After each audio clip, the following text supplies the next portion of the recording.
Queridos, hoje eu quero trazer uma pregação, e o tema que eu dei para a pregação de hoje é ainda que reticências. Esse é o tema de hoje, e eu quero começar, antes de pregar, é evidente, agradecendo pelo presente que a igreja nos deu, para mim e para minha esposa. Nós usamos o presente essa semana, ali em Campos do Jordão, foi maravilhoso, só nós dois, deixamos meus filhos com meus pais, desligamos os celulares, desligamos tudo, e foi um momento muito romântico, conversamos muito, nos declaramos um para o outro, almoçamos conversando, jantamos, o hotel era a coisa mais linda, tinha até banheira com água aquecida, e o restante eu não posso dizer.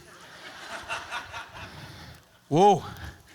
Foi maravilhoso, então muito obrigado, nos sentimos muito amados e muito cuidados, né? E nesse movimento de correria, é muito bom ter um tempo, ainda que tenha sido ali 1 dia e meio, foi muito importante para nós, enquanto casal, ter esse tempo junto, bater esse papo e ajudar um ao outro a crescer. Então muito obrigado. Mas, nessa semana também, foi uma semana não muito fácil. Semana também que nós perdemos. Semana em que notícias ruins nos visitaram. E as notícias ruins globais já estão nos visitando há muito tempo. Mas essa semana nós tivemos a perda de 2 pessoas que são especiais para os nossos, né? Irmã Dina perdeu a sua mamãe. E o irmão Felipe, eu acho que ele está por aí, que eu vi, está ali. Perdeu o seu papai também, no mesmo dia. E em ambos nós tivemos a chance de estar alguém da igreja representando e tudo mais. Então quero deixar aqui registrado os nossos sentimentos a vocês. Que Deus os abençoe cada dia mais. Irmãos, tem a ver um pouco com o que eu quero falar. Por quê? Porque a gente, se você já frequenta a PIBG, você já sabe a minha visão sobre muita coisa. Eu não sou um cara de ir me revelando aos poucos. Geralmente eu me revelo muito rápido. E eu sou totalmente contrário ao evangelho triunfalista. Porque se nós fôssemos triunfalistas, hoje seria muito difícil de pregar. Porque se você acompanha o grupo da PIBG, seja quais sejam os grupos, a gente orou pela mamãe da irmã Dina. Quando ela mandou que estava internada, nós oramos. Mas, de novo eu quero reforçar que crente também se dá mal. Que crente também perde. Que crente também morre.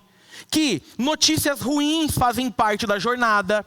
E o que eu quero enfatizar hoje é justamente aonde está a nossa fé nesses momentos.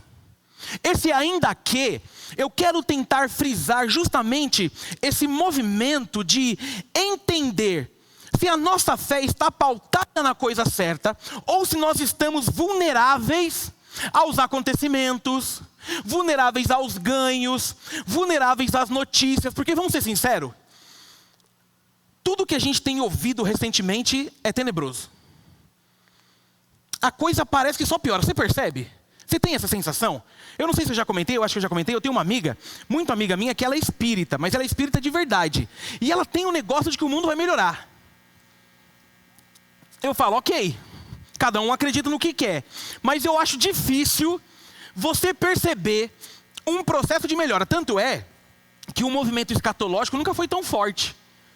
Eu trouxe uma pregação recente dizendo, não se preocupe demais com isso. Se você quiser estudar, ok. Mas não fica querendo adivinhar a hora que Jesus volta, porque ele diz que a gente não tem que se preocupar com isso. E ele vai voltar no momento que ninguém espera. E aí as discussões escatológicas, se você é pré-tribulacionista, se você é meso-tribulacionista, se você é pós, se você acha que a igreja passa pela tribulação, se não, se você acredita em arrebatamento, se você acredita, são várias coisas. E por que esses assuntos voltaram à tona? Porque parece às vezes que a gente está sendo esmagado por más notícias. Parece que tem hora que não temos o que fazer. E o que eu quero trazer hoje, irmão, é um texto que ele é famoso mais pela música do que pelo texto. Existe uma música que fez esse recorte, uma música incrível, mas a profundidade do texto do livro chega a dar um negócio no coração. Então, se você puder, abra sua Bíblia no livro de Abacuque, capítulo 3, de 16 a 19, Abacuque 3, 16 a 19. E o que eu quero tentar frisar para a gente hoje é justamente esse movimento de que tem hora que, se a gente não depositar a nossa fé na esperança daquilo que está por vir, parece que vai dar tudo errado. Abacuque capítulo 3, de 16 a 19. Se você não achou, já está ali. Você já pode ler com o nosso telão. Pior que eu acho que hoje eu não estou na NVI, eu estou na ARA. Mas não tem problema, vamos junto. A minha versão diz assim: ouviu, o meu íntimo se comoveu à sua voz. Tremeram os meus lábios. Entrou a podridão dos meus ossos, e os joelhos me vacilaram. Pois em silêncio devo esperar o dia da angústia que virá contra o povo que nos acomete. Ainda que a figueira não floresça, nem haja fruto na vide, o produto da oliveira minta, e os campos não produzam mantimentos, as ovelhas sejam arrebatadas do aprisco, e nos currais não haja gado. Todavia eu me alegro no Senhor, exulto no Deus da minha salvação. O Senhor Deus é a minha fortaleza, e faz os meus pés como os da corça, e me faz andar altaneiramente ao mestre de canto para instrumentos de cordas. Amém? Louvado seja o nome do Senhor por esse texto. Queridos, nós estamos diante de um texto que talvez você não soubesse que ele está em Abacuque, mas certamente, se você já frequentou a igreja ou frequenta, você já cantou a música desse texto, sim ou não? Ainda que a figueira não floresça e não haja fruto na vide, e o produto da oliveira minta, todavia. Vocês cantam muito bonitinho. Mais uma.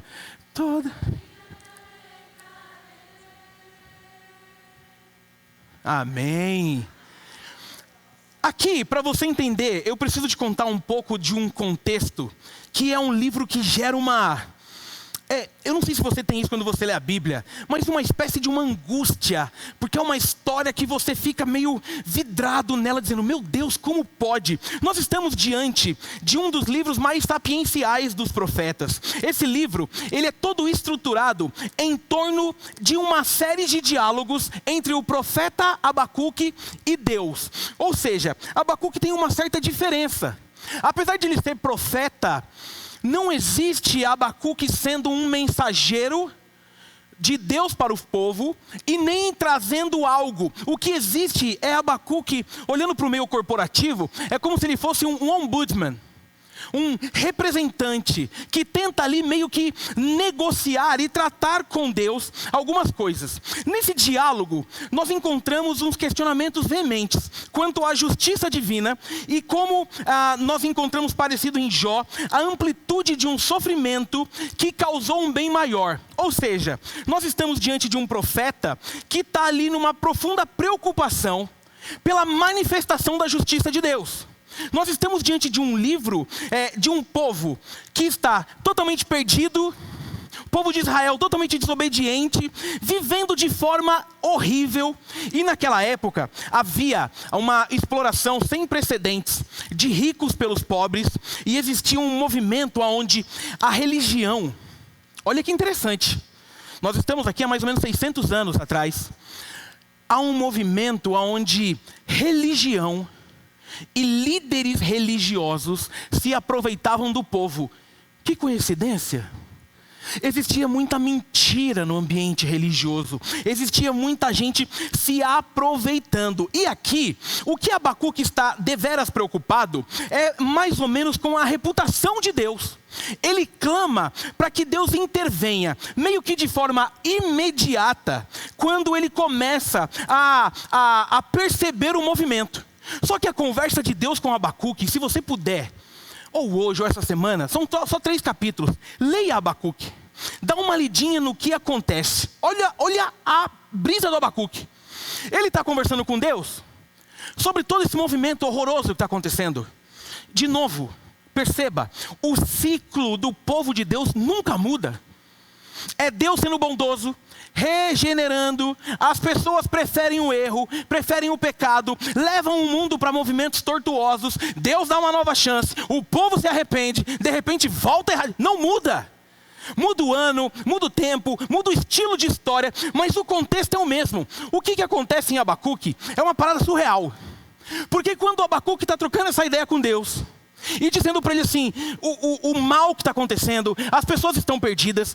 Ele recebe de Deus uma devolutiva que é muito louca. A devolutiva é que Deus deixa claro para ele que a Babilônia seria usada para trazer justiça para Israel. Deus está dizendo que usaria o próprio exército da Babilônia para acabar com Israel diante das injustiças e diante das maldades. Ou seja, Deus pede para Abacuque entender que no futuro as coisas seriam restauradas, mas o processo de tratamento seria muito doloroso. Deus está usando o povo mau da época para trazer juízo ao seu povo. E aí Abacuque entra numa crise. E Abacuque faz uma coisa que muitas vezes a gente acha estranho.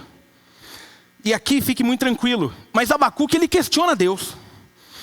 Eu não sei se você conhece a história, mas Abacuque, quando eu leio, sabe com quem ele se parece muito no meu coração? Abacuque parece uma espécie de Davi. Davi pode ter o defeito que for. E Davi errou bastante, né? Você tá ligado, né? Mas Davi tinha uma sinceridade, não era bonito. Davi não fazia média com Deus. Davi tinha a mania de, quando ele chegava na presença de Deus, ele se rasgava. Davi não usava palavras tipo eloquente. Lembra que eu falei para vocês uma vez que eu tinha um amigo um colega, que eu tinha muita dificuldade quando ele estava nas rodas de oração. Porque quando ele orar, parecia que descia algo sobre ele, uma possessão. Ele era aquele cara que fazia assim, ó. Ei, pessoal! Ei, não! Vamos orar ele. Ó, Jesus. Aí eu, quem está orando? Não vou falar o nome, né? Porque vai que tá vendo. E ele mudava o tom e as palavras. Porque ele era tipo maloqueiro. Mas na oração ele falava, ó inefável Pai. Ó magnânimo celeste da trindade triunfante do reino. Você falava, mano, espero que Deus tenha um Aurélio lá. Que Deus tá falando, peraí, esse daí eu... Davi não. Davi era tranqueira.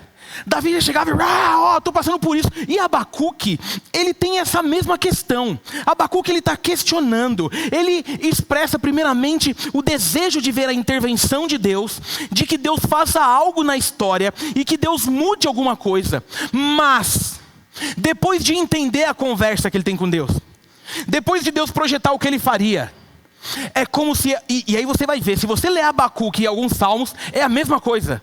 É quando Abacuque olha para tudo, entende e fala, beleza, entendi.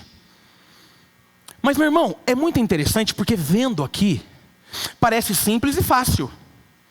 Mas no contexto de vida, ou seja, nós estamos diante de um livro que em seu resumo traz uma fé que se baseia na revelação passada do caráter e poder de Deus, e que permite que o justo se regozije no futuro, no exercício da justiça divina, apesar das dificuldades presentes. Ou seja, Abacuque nos ensina que por vezes pode ser que só melhore amanhã.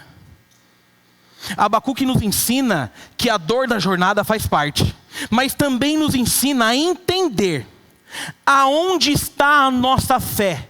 E é muito louco porque a gente leu só o 3. E você vai perceber que o profeta, ele vai do desespero à esperança, do temor à fé, de uma angústia avassaladora à exultação indizível e cheia de glória. E ele faz um hino que deixa claro a afirmação da fé dele, como uma prova cabal de que ele conhecia o Deus que ele servia. Ou seja, nós estamos diante de um texto e de um livro que tem um dos diálogos mais incríveis. E que se a gente lesse, provavelmente a gente reclamaria muito menos e faria muito mais. Ainda que é perceber que por mais que os dias estejam cinzas, há um futuro prometido para aqueles que acreditam no Senhor. E ponto. Então o que eu quero trazer baseado nisso tudo, olhando para esse texto e para a fala final de Abacuque, é que nós possamos perceber tudo o que nós precisamos para que a nossa fé se mantenha firme. Porque os dias maus fazem parte da jornada. Ontem a gente teve uma tarde muito especial. E olha como são as coisas. O feriado de quinta, uma dor junto com alguém que a gente ama. um culto fúnebre. E culto, tá, irmãos? Porque você que nos visita, deixa eu te contar uma coisa. A gente ama tanto a Jesus que a gente adora o nome dele até quando a gente perde. Porque ele que dá a última palavra sobre todas as coisas. Amém, igreja? É porque crente também morre, amém, igreja? É porque a gente passa por dor, mas ele está com a gente todos os dias. Mas no sábado, a gente pôde celebrar a vida. Recentemente, a gente recebeu aqui na frente a Bebel. A Bebel que estava internada. A Bebel que ficou na UTI um monte de tempo. A Bebel que durante o tempo da UTI trouxe medo ao nosso coração. Mas no sábado ela completou 2 aninhos. E teve festa por celebrar a vida da Bebel. O que a gente precisa começar a perceber é aonde a nossa fé está depositada. Para que nós possamos ter uma vida que glorifique o nome do Senhor em todos os dias. E a primeira coisa que eu quero deixar para o seu coração, olhando para todo esse contexto de Abacuque, para todo esse movimento do que a Bíblia está nos dizendo é: ainda que as notícias não sejam boas, o Senhor estará presente todos os dias. E o texto começa com os 16. Ouviu, e o meu íntimo se comoveu. Irmão, aqui é uma parada muito louca. A sua voz, tremeram os meus lábios, entrou a podridão dos meus ossos e os meus joelhos vacilaram. Pois em silêncio devo esperar o dia da angústia, que virá contra o povo que nos acomete. Aqui nós temos 2 fatos para que Abacuque fique trêmulo. O primeiro deles é o fato de estar na presença de Deus. Se você se lembrar, não tem quem entre nessa presença sem ser impactado. Daniel desmaia quando o Senhor mostra sua glória. Paulo cai cego quando vê o Filho de Deus. Nós estamos diante de um Abacuque que está dizendo: eu estou aqui, mas eu estou... Irmãos, eu fico imaginando a presença de Deus, deve ser louco. É que a gente não está ligado. No Antigo Testamento, meu irmão, quando Deus manifestava, tinha que ser crente raiz para ver. E aí aqui ele está nesse movimento de eu estou na presença. Então ele vai dizer que ele está trêmulo, ele está com temor no auge. E o outro motivo desse joelho balançando, desse medo e tudo mais, é porque ele está ouvindo o relato de Deus. Ele está ouvindo a visão. Ele está vendo aquilo que vai acontecer. E meu irmão, a notícia não era boa. É Deus dizendo: eu vou usar a Babilônia para levantar juízo. Ou seja, já não basta a presença ser forte. Naquele movimento ele está com medo. Porque deixa eu te contar uma outra novidade. Crente também tem medo. Por estar com medo, quer dizer que a fé dele está abalada? Quem tem medo, quem tem fé também tem medo. Sabia disso? A gente aprendeu por muito tempo na vida que o oposto de fé é medo. Não. Porque quem tem fé vai com medo mesmo. É ou não é? Você nunca teve um momento que você falou assim: estou com medo, mas eu vou. Nunca teve? Eu vou dar um exemplo clássico: avião. Meu irmão, eu só ando de avião pela fé. Juro, pela fé. E eu sempre acho que ele vai cair. O meu medo está no talo. Eu entro nele já pensando: será que é hoje? Já te contei, uma vez nós estávamos no voo, Ellen me acalmando de boa, e um menino, uma praga que estava atrás de mim, falou: esse avião vai cair. E a porta ainda estava aberta, eu falei para Ellen: você ouviu? Se for a voz do Senhor, você está negligenciando, amor. Vamos embora. Ela falou: quer perder a viagem? Eu falei: melhor perder a viagem do que a vida. Medo, mas nós fomos, e não preciso dizer que nós voltamos, amém, igreja? Estamos aqui, tem carne. Aqui Abacuque está trêmulo porque ele acabou de ouvir tudo que Deus faria. Ele começou a perceber que o caminho parecia tortuoso, cheio de medo. Irmãos, eu preciso relembrá-los mais uma vez a importância de você estar com a fé baseada na coisa certa. Porque por vezes a notícia será ruim. No mundo de hoje, se pararmos para assistir um noticiário, vamos ser sinceros, lá em casa a gente não assiste jornal. Porque se assistir dá medo, sai na rua. Eu mandei esse vídeo para algumas pessoas. O brasileiro não tem nada na cabeça, né, às vezes. Vocês viram o vídeo do cara de Goiânia que está em Israel e foi para a praia? E ele faz uma story, falou: não, fui para a praia. Perguntei para os caras aqui, os caras falaram que míssil não cai no mar, não. E ele está nadando. Eu falei: cara, mas olha que interessante. Só que nós, e aqui, eu preciso te lembrar de uma coisa que não tem para onde fugir. Nós somos da era da ansiedade. O míssil está lá em Israel. Você sempre olha para o alto e fala assim: vixe. Se naquela hora passa uma pomba, você está ligado? Se naquela hora passa, sei lá, uma estrela cadente, você fala, você segue, né? Você fala: deixa eu ver. Se for fogos e explodir, já era. Nós precisamos entender que a má notícia faz parte. Nós precisamos entender que nem sempre vai ser como a gente quer. Nós precisamos começar a perceber que esse movimento é um movimento que faz parte de quem está aqui. Mas nós precisamos entender, assim como Abacuque, que por mais que esteja ruim hoje, já existe uma promessa de um futuro melhor para a gente. E é nisso que a gente se ampara, porque senão a gente não vive. Quem tem filho pequeno sabe, a gente tem medo por ter filho pequeno, sim ou não? Você não sabe o que vai ser do mundo. O mundo está depravado num nível... Gente, está difícil ser humano. Está difícil ser correto, não está? Daqui a pouco você ser uma pessoa que ama a tua esposa, que ama teus filhos, que tem uma questão sexual bem definida, vai ser pecado. Eu contei para vocês aqui recentemente, olha como Deus trata o meu coração. Recentemente eu estava falando sobre família e eu falei que os nossos filhos são aquilo que eles veem em nós. Certo? Mas também são aquilo que eles veem fora. Por isso que a gente tem que tentar ser influente. Quando eu preguei aquilo, eu falei assim: pai, mãe, é muito ruim quando o seu filho fala palavrão e aprendeu com você. Não sei quem lembra. Mas na mesma semana, adivinha quem aprendeu um palavrão? Preciso dizer. Cheguei em casa, numa quinta-feira, Ellen aqui no Mulher Única. E aqui eu preciso fazer referências ao meu pai que está aqui. Meu pai estava tenso. Eu estava na cozinha assim, tomando uma água, ele falou assim: ô Bruno, E eu sei que o meu pai está tenso. Eu falei: é o quê, pai? Eu já penso o pior, porque lembra? Eu sou bem pessimista. Eu falei: tá doente. Fala, pai, é que o... rapaz. É o quê, pai?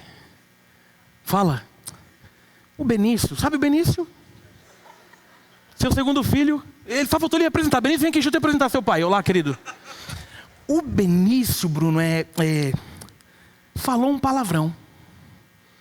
Aí eu fiz: ô louco, pai. Eu achando que é um câncer. Um palavrão. Falei: tudo bem, vou tratar. Cheguei. Aí ele se ligou. Falei: filho, vem aqui conversar com o pai. Sentei no sofá com ele.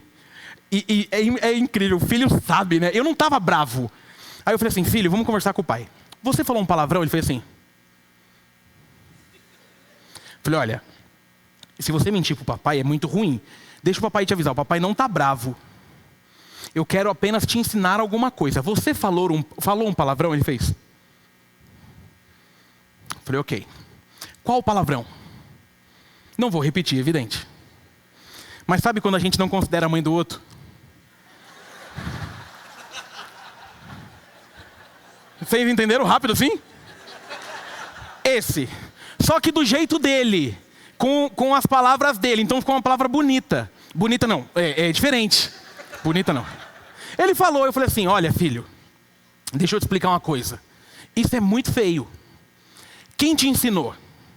Ele falou: o Lucas. Você que é pai do Lucas que está vendo esse culto. Dá para dar exemplo para o seu filho que ele está andando com o meu na escola? Agora veja, meu filho tem 3 anos. Tirando a minha casa, a minha família e a igreja, o único lugar que ele frequenta é um colégio com crianças de 3 anos. E ele aprendeu o primeiro palavrão. E aí, né, pai, a gente tenta ser, né? Aí eu fiquei assim: filho, não pode, filho. Você entendeu que não pode? Ele assim, aí vem Helena. Anã, 40 anos. Não, para mim ela é Anã. Ela chegou... Gente, olha a lição. Eu me senti orgulhoso, ao mesmo tempo eu falei assim: por que eu não pensei nisso? Ela chegou e falou assim: pai, eu posso falar com ele? Eu falei: claro. Ela falou: B, deixa a mana te explicar. Por vezes eu também escuto palavras que eu não conheço, B. E por não conhecer, eu levo as palavras ao papai e à mamãe e pergunto se posso falar. Eu falei: rapaz. Falei: Benício, você ouviu tua irmã, Benício? Aí perguntei: você entendeu? Ela falou: entendi. Você percebe o que eu estou te dizendo? A coisa está toda escambada. A gente com 3 anos, as nossas crianças já estão sendo influenciadas. Ou seja, a má notícia, ela vai sempre rodear a gente. Aqui eu contei uma coisinha fofa, mas quem tem visto notícias agora aí dessa tragédia dessa guerra, com criança sendo assolada, meu irmão, nosso coração fica ferido na hora. o que a gente precisa entender é que isso não pode mover a nossa fé. Ainda que as notícias sejam ruins, ainda que elas não sejam boas, o Senhor estará presente todos os dias das nossas vidas. Não deve ser fácil perder o papai, né, Felipe? A mamãe. A notícia que a gente não quer. Como Dina descreveu quando a gente conversou. Quando o hospital ligou, eu já sabia o que era. O que segura o nosso coração é que no futuro já está tudo garantido em nome de Jesus. E as notícias ruins vão fazer parte da jornada. Amém, igreja? Segunda coisa que eu preciso deixar para o seu coração nessa noite. Ainda que a provisão esteja em falta, a minha fé estará alicerçada no provedor. E aqui vem a parte mais top do texto, que a gente ama cantar e ler. Mas para viver isso aqui tem que ser crente. Porque ele vai dizer: ainda que a figueira não floresça, nem haja fruto na vide, o produto da oliveira minta, e os campos não produzam mantimento, as ovelhas sejam arrebatadas do aprisco, e nos currais não haja gado, todavia eu me alegro no Senhor, exulto no Deus da minha salvação.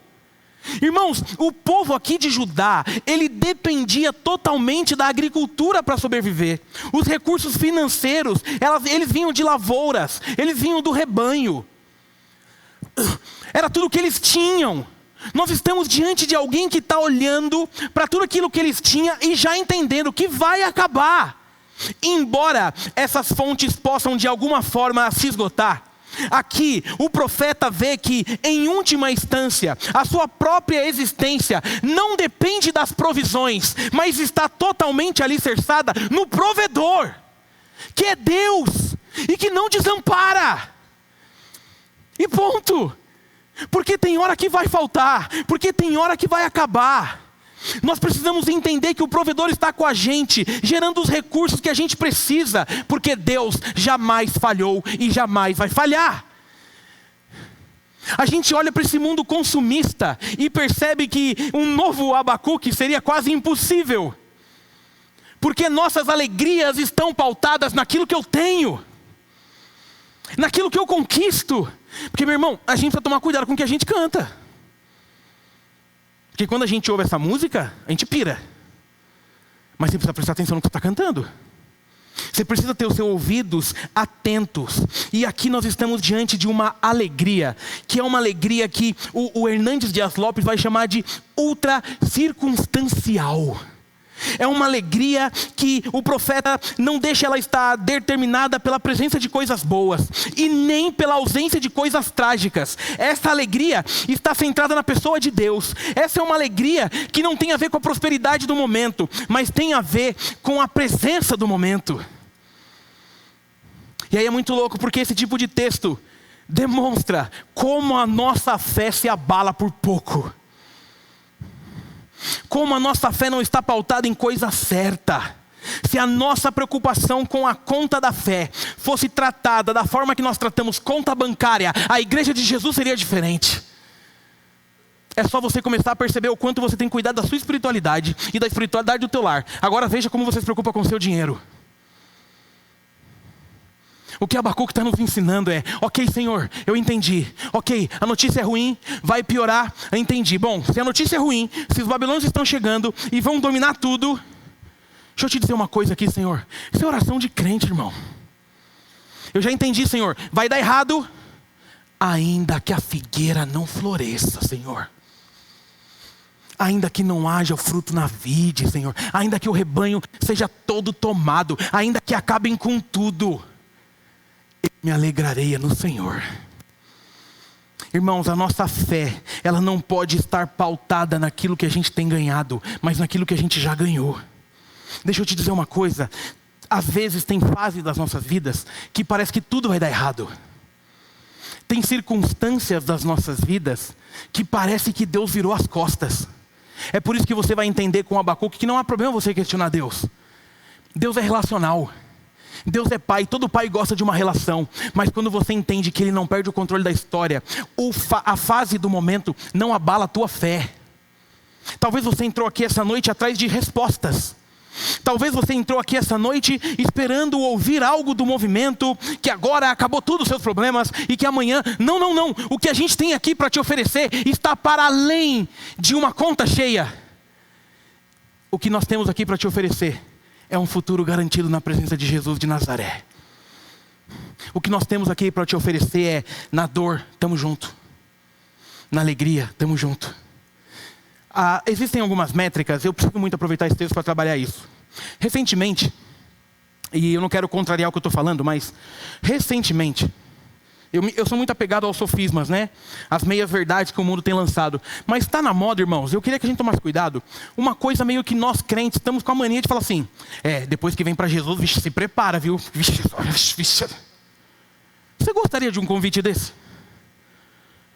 Rapaz, outro dia eu vi um crente conversando com um não crente, que é sério, se eu fosse não crente eu virava mais ateu.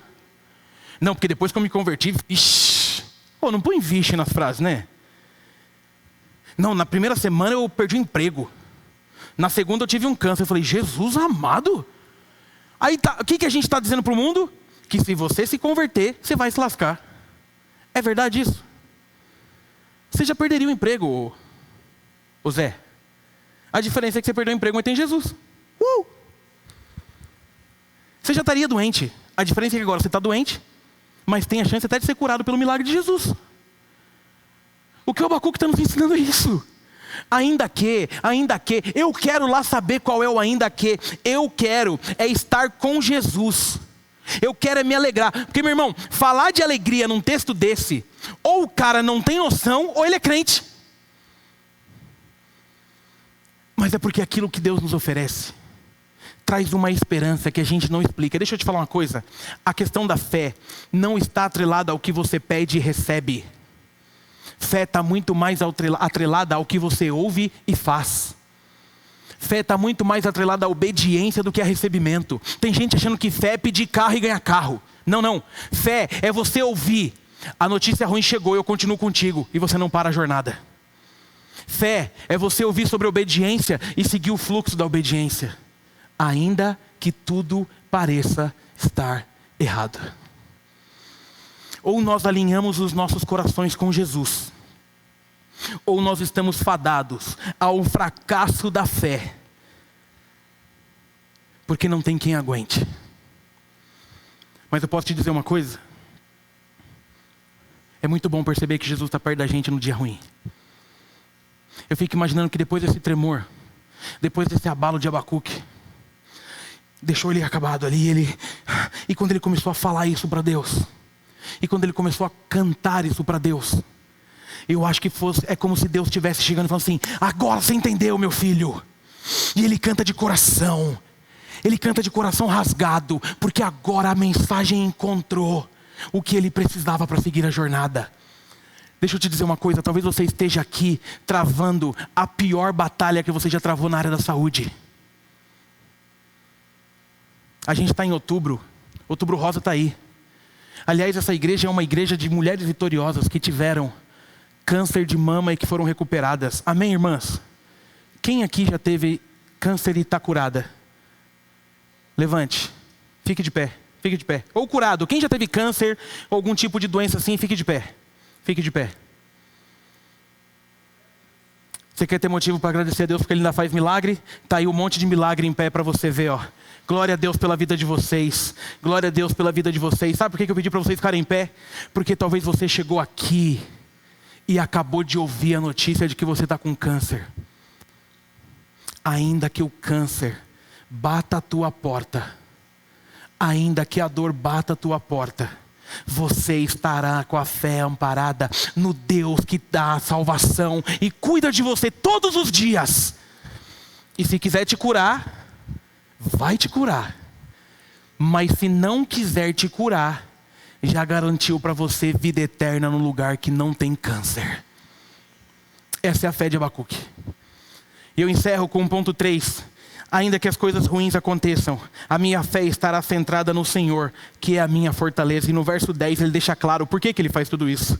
O Senhor Deus é a minha fortaleza, e faz os meus pés como os da corça, e me faz andar altaneiramente.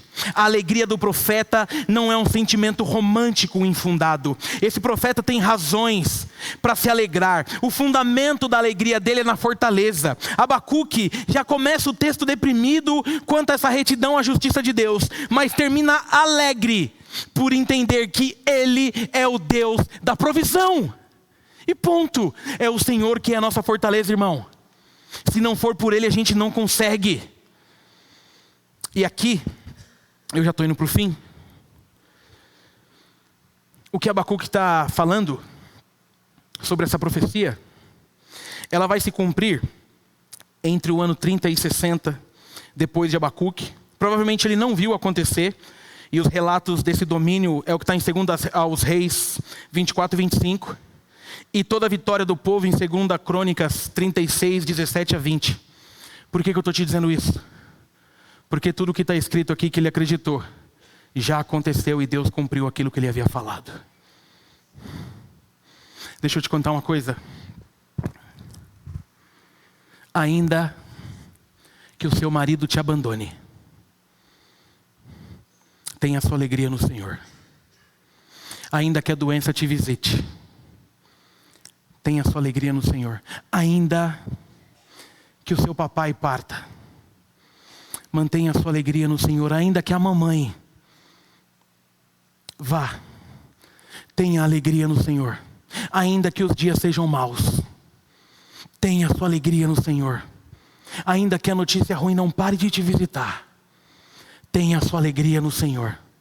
Porque não é sobre o que acontece agora, mas é sobre um futuro que Ele já garantiu que vai vir e cuidar da gente.